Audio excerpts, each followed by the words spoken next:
السلام علیکم ورحمۃ اللہ، بسم اللہ والصلاۃ والسلام علی رسول اللہ۔ سوال آگے جی، کیا خاتون کا کھڑے ہو کر غسل کرنا جائز ہے؟ گزارش یہ ہے کہ غسل کرنے کے لیے بیٹھنے یا کھڑے ہونے کی شریعت نے پابندی نہیں لگائی، بلکہ ہمیں تو احادیث میں صحابیات بلکہ امہات المومنین کا کھڑے ہو کر غسل کرنا ملتا ہے۔ اصل چیز کچھ اور ہے جس کو ہماری اکثریت نہیں سمجھتی۔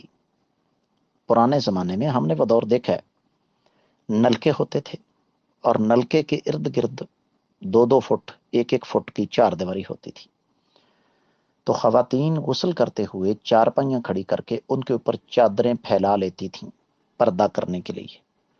تو چارپائی زیادہ سے زیادہ 4-4.5 فٹ کی چوڑائی ہوگی اس کی، تو اب اگر غسل کرتے ہوئے خاتون کھڑی ہو تو اس کا سطر جو ہے وہ کھل جائے گا۔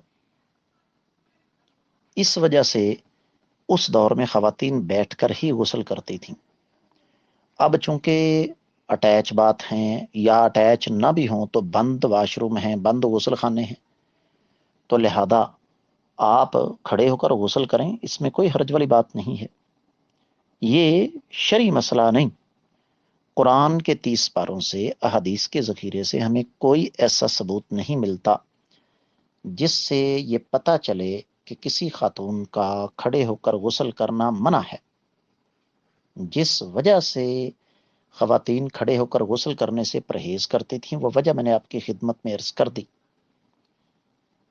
اس کے باوجود اگر کوئی آپ سے کہتا ہے تو آپ بڑے احترام کے ساتھ ان سے گزارش کیجئے کہ قرآن یا حدیث سے ہمیں کوئی ایسا ثبوت لا دیں جس میں منع کیا گیا ہو، تو انشاءاللہ ہم باز آ جائیں گے۔